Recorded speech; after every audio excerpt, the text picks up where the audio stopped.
Back here alongside John Ramdeen and Robin Black, and there are a lot of fights being floated out and many fighters just playing their own matchmaker, essentially, and what fights they are looking for next. And sometimes that doesn't always correlate with what is the most logical direction for any of these weight classes. And we can start with the fight that a lot of people want to see, and that's Khabib Nurmagomedov and Tony Ferguson at 155 pounds. I think everyone believes that should be the fight. It should produce the next challenger at 155 pounds, but there's a big stumbling block of this fight being made, and that is that the UFC does not want to rewrite Tony Ferguson's contract. He feels he deserves more money to fight Nurmagomedov, and this is a trend we're seeing across all weight classes, John, of guys that they want the biggest money fights possible, regardless of weight class, regardless of logic, regardless of wins and losses. And this is going to be, to me, a big trend in 2017. Of course. All the fighters just saw that the UFC was sold for $4 billion. They're seeing the type of money that Conor McGregor made. Ronda Rousey reportedly made $3 million plus her pay-per-view points. So everybody wants their chunk of the pie, and when you're getting to the top of your division, you're in that championship conversation. And Tony Ferguson, would anybody be surprised if he was to get the next crack at 155 pounds, the championship? I would think no. Same with Khabib, same with a number of fighters. So if they're going to get those big fights, they want as much money as humanly possible. Now, Khabib's saying he'll put up $200,000 to fight Tony Ferguson. Deal. Yeah, of course. Yes. Deal. I'm sure he would want to put up his own money. No, he doesn't. He put up his own money if he was guaranteed, I'm sure, a crack at Conor McGregor in the 155-pound title. It's not happening. We major in minor things a lot in this sport. You know, we major in minor things.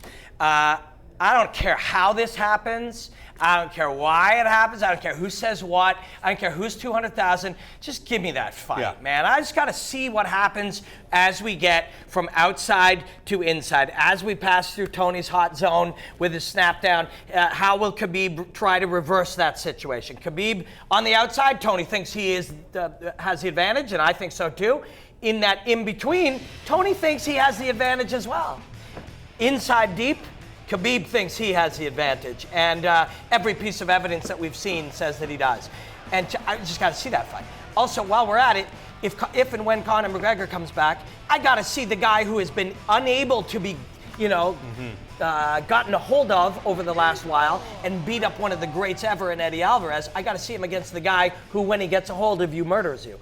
We got to see these fights. So I understand, and these guys want these fights. So whatever they got to do, they got to beak a little bit. They got to do all that Twitter stuff that I hate. Just go do it. Just give us these fights.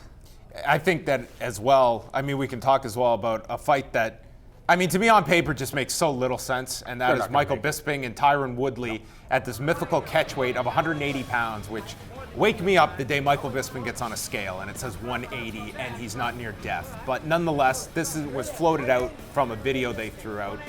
And it's just, I think guys are just simply, they're putting a worm on the hook and throwing it out and seeing what bites today. Woodley, he's begging for anything. We all respect Tyron Woodley. We all know what he's capable of. He laid out Robbie Lawler. But the reality is when it comes to the casual fans, the bigger audience, Tyron Woodley doesn't capture anybody's imagination. We all understand how talented he is, but that's why, go for Michael Bisping. I'll take on Conor McGregor. I'll take on Nick Diaz.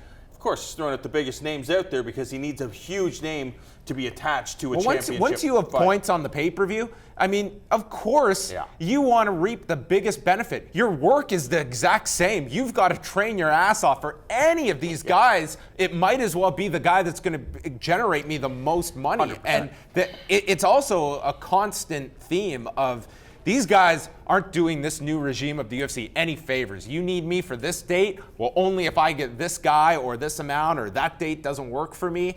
And we've already seen it. The Anaheim card that was supposed to happen this month, gone. Brooklyn is struggling as they're putting that card together. They're having a real they're going to have a difficult time these first couple of months putting together these fights when guys their demands are a lot higher. Yeah, that's the leverage of being a fighter when everybody feels that way and nobody's like, no big stars like, yeah, sure, put me on Anaheim. When you got a couple of those scabs, I don't know how the lingo works. When you got a couple of those guys who'll say, yeah, sure, I'll take the small money, then they undermine that ability. But when they're all doing the same thing, it's tough. I don't know what Woodley, Woodley's confident in his skills. there's a lot of reasons those guys would like to fight. Hey, we're buddies. Buddies fight in the gym all the time. Let's do it. Let's go make some cake. For Mike, he's like, you're little. You're like way littler than me. Plus, you think I can't wrestle. I can show you that I can. And for Woodley, it's like, win or lose, neither of us loses our belt. Like you see, there's a lot of reasons to do this for them. Not a lot of reasons to do it for us. I mean, hey, put me down for the fight. I'd be interested in what. But I'm a mark. I'll watch them all. But there's a lot. There's other fights you'd rather see before Stephen time. Thompson, Woodley too. Exactly. Give me that. Yeah. Hey, and I get it if Woodley doesn't want that fight, that's logical. You know, hey man, that guy almost that was a draw. I almost lost my belt. That guy gets better and better. That's a scary, a mixture of skills and attributes to have to fight. If I fight at 170, I could lose my belt, never having defended it. I see it. We might all feel that way if we were in his shoes, and we often go, oh no, the champ has to ABC, or you're not the. Hey, these are people, man. These are humans, and humans have fears and insecurities and doubts, just like you. You're human. It also feels that it's just the perfect storm of chaos at this time with fighters. You have that $4 billion price tag where now these fighters, they look at their paycheck and they have a number to compare it to of what, as small a cog in the wheel as you may be, you helped build that into that gigantic figure. Along with that, the old regime is gone, where I think there was that sense of loyalty to a lot of that management. Joe Silva is now out of the picture, which I'm sure some managers are rejoicing over. Others, that was their guy that they were willing to do favors for, that they were willing to fight on 6 weeks' notice, maybe even less. And all of that's out the window, and you have now just guys that are out. It's a free-for-all. The first thing, Cody Garbrandt, his first interview after becoming champion, he's now talking about Jose Aldo, Conor McGregor. It's like TJ Dillashaw doesn't sell pay-per-views. I want the biggest fights possible, and that's going to be ingrained in every single fighter's head. Something we never thought about when we talked about Joe Silva leaving, legacy, everything that we've come to know about the best fighting the best, and he was no nonsense. He'd send you a text, you want this or this? Or we have this on this date, are you gonna have it? No? Okay, you might go to the bottom of the pack, and the guys who, okay, yeah, I'll fight whoever, for whenever, yeah, my contract, no problem, I'll be there, Joe. Now, Joe's out, people are like, let's test this new guy. Oh yeah, you want a favor? Yeah, I don't know you anything. Actually, why don't you try to make us that McGregor fight? Why don't you try to get us that? Actually, I want more money. Hey man, we never thought of that, but Joe Silva was iron fisting that shit for a long time, and he built an environment. People treat you the way you teach them to treat you, and Joe taught them to treat him with respect, and he was in charge. Now Joe's gone. Let's all go test and see how we can push the new guy. As in Sean Shelby.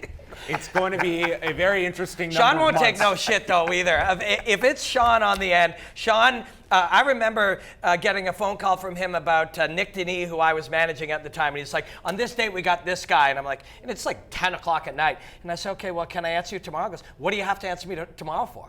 And I was a newer, I had one fighter in the UFC. Nick was only on a second fight. And I'm like, well, I mean, he's like, either you want it or you don't. I'm going to call somebody else. Okay, we'll probably take it. Let me get a hold of Nick right now. You know, it's like, he's not no pushover either.